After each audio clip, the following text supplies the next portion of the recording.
Joining me now, he played for BYU, and you can hear him on ESPN 960. My buddy, Ben Criddle, joining the drive. Ben, what's up, man? What's up, Spence?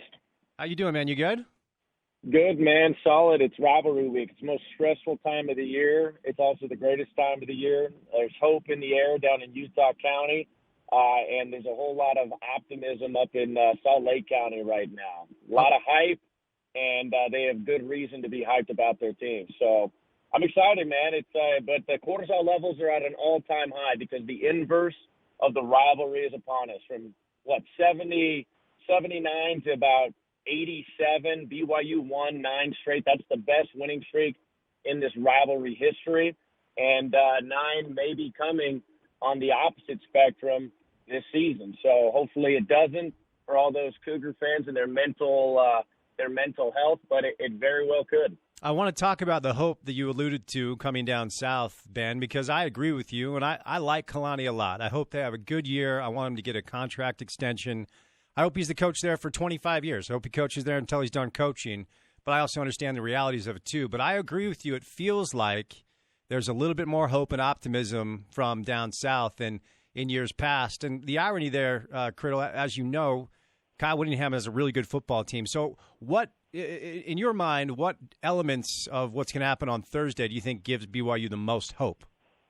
Let's start on the offensive side of the ball. Everyone's very optimistic about Zach Wilson, year 2. He doesn't look to have any sort of indication that he'll have a sophomore slump. Everyone thought that his shoulder injury was gonna set him back a little bit in his progress, but if anything, he's progressed in the mental aspect, his football IQ, his decision making. He's invested heavily this offseason into his craft, and kudos to his parents for trying him out and working out with John Beck, with Tom House, the mechanics throwing guru, and Todd Durkin, a strength and conditioning, world-renowned strength and conditioning coach. Drew Brees was out there, Matt Barkley, I mean, you name it. He was trying to surround himself with as many people that could disseminate knowledge to him and help him in his endeavor, his mission to hopefully prove the University of Utah wrong. I don't know if you know this, Spence, but last year Zach Wilson started wearing a kind of this wristband, the forearm wrist area, and it says "prove them wrong." Well, he's got a chip on his shoulder, so I feel like that motivation, that he's put that onus on himself to prove those doubters wrong, and some of those doubters are up on the hill that he wants to prove wrong. So you should be optimistic about Zach Wilson and his progress. And then secondary to that, the offensive line that should be protecting him. Nua Tafisi's done a great job. Jeff Grimes deserves a whole heck of a lot of credit for developing that offensive line. They're young in some positions, but they're tenured in others. And you have 2 freshman All-Americans, but they have the most difficult task ahead of them. So I know they've worked really hard, and they were excited about this particular game. Because they get to prove themselves against the best. And you know as well as anybody that the competitive nature will kind of take over in the off season. And when you have that first game versus the best into your strength and conditioning program and doing some of the extra things. So that's kind of the secondary thing. And then the additions of Tyson Williams and Emmanuel Zupa. BYU has depth issues, guys. Let's be honest. Utah and other Power 5 schools, they don't have as many depth issues, and BYU struggles getting into that 3 and 4 deep. First string, pretty good. Really good, can compete with just about anybody. Second string, pretty good as well. But that third and fourth string depth is always critical. But Tyson Williams is a good running back. Is he going to be a great running back for BYU? I chatted with an NFL agent yesterday and in this prior week, and one of the things that he said was that there was a lot of NFL scouts still very much intrigued by Tyson Williams. So we'll see if the SEC transfer can prove his ability versus one of the best defensive fronts in the University of Utah. But that's kind of the main optimism, where everyone kind of has their optimistic takes coming from. And then I would say the fourth thing is Jake Oldroyd.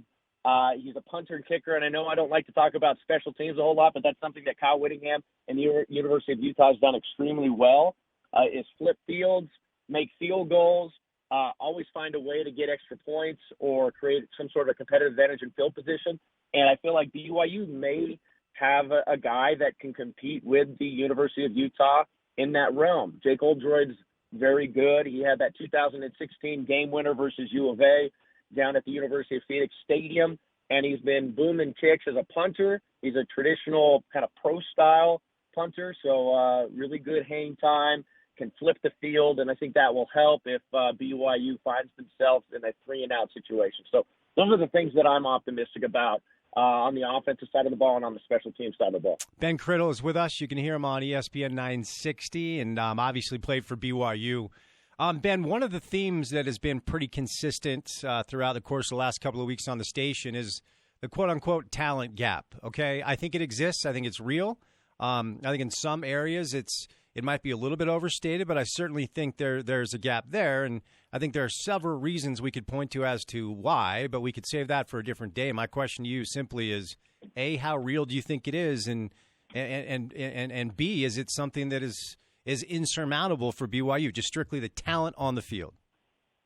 Yeah, I mean, everyone describes talent differently. Some people just look at raw athleticism, size, anything that's tangible as far as your measurables are concerned. And there's no doubt that Utah has been able to not only recruit, but also develop NFL talent better than BYU has over the last 10 years. So there's just no arguing that right now, even though BYU has found, I think, some success in the free agent market, and you're seeing many of these BYU football players, even though they go undrafted, they end up finding a home in the NFL, a la Mike Davis starting for the Los Angeles Chargers and Taysom Hill and others, right? But there's a talent gap. There is a talent gap, but the neutralizers to that is quarterback play. Typically, it's going to be quarterback play. So the question is Zach Wilson as good as he's advertised? Has he made as much progress as Jeff Grimes and Kalani Sitake has told the media? Has he been as efficient as you know everyone's been talking about in practice? So it all kind of falls on the shoulders, on the arm of Zach Wilson, and whether or not the offensive line can protect him, and whether or not Tyson Williams can help balance that passing attack with a good enough rushing attack to kind of limit seeing University of Utah and Kyle Whittingham put 8 in the box. And if that happens, then maybe BYU has a chance to end up turning this rivalry around and make sure that 9 won't be coming. But it all falls on Zach Wilson, his decision-making, his ability to be an anticipatory thrower, his ability to understand what the University of Utah is doing pre-snap, whether it's going to be single high, 2 high safety. I think that if I'm the University of Utah defensive coordinator, if I'm Kyle Whittingham, I would probably not necessarily go with the man-free technique and bump and run initially. Stay in your zone, kind of get a gauge for what Jeff Grimes is doing on those first few drives, and then probably get a little bit more aggressive as you feel out what Jeff Grimes and this offensive staff is trying to accomplish. Remember, Jeff came out and he did a really good job in the first half versus the University of Utah last year. And then Kyle Whittingham made significant adjustments and obviously dominated the second half defensively. Will Jeff be able to do the same thing this year, and will he make proper adjustments in the second half? Ben, curious to get your take because you're really well connected, not just to the BYU football program, but the fan base too, with what you do on ESPN 960. I mean, it's a BYU show, a lot of interaction, a lot of BYU fans listen to you, not just in the state, but across the country and wherever BYU fans are. So here's the feeling I get, like, from my family and my friends who are BYU fans. Like, ever since Utah started winning consistently, the walking line that they'll give you is, well, I don't really care about football anyway. Look, whatever. It doesn't matter. And then, but really, you get a feeling like we had Brian Keel on last week. Shout out to you for helping us do that. And like every BYU, like ex-BYU player we talked to, like really, no matter what they say about how indifferent they are to the situation now that Utah's winning, you know as well as anybody else that this game is important. So if BYU is able to win, and it would be an upset because Utah's favored on Thursday, not what does it mean for Kalani? What does it mean for this fan base? I mean, it means a lot to the community, more so than any game. This is the game that really determines some people wouldn't say this, but I feel like it does determine kind of like how BYU fans feel about the trajectory of their program and whether or not, they can become a perennial top 30, top 40 football program once again. Be consistent, because that's what Bronco Mendenhall left, BYU at, right? A top 40, top 50 program year in and year out, winning 8 games every single season, going to a bowl game. Every once in a while you get into that double-digit victory mark in 2011, albeit a very not a very good strength of schedule that year, but you've been hamstrung. You've had bad luck. You've had quarterbacks go down to injury at critical times. You haven't been able to stay healthy. The ball just doesn't bounce your way.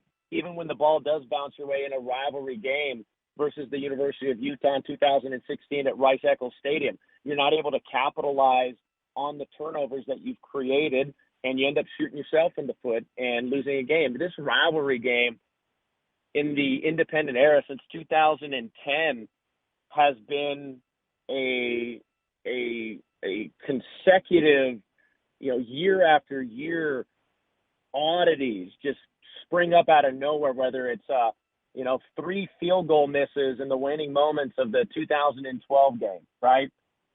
Because of the University of Utah fan base clamoring onto the field after a miss.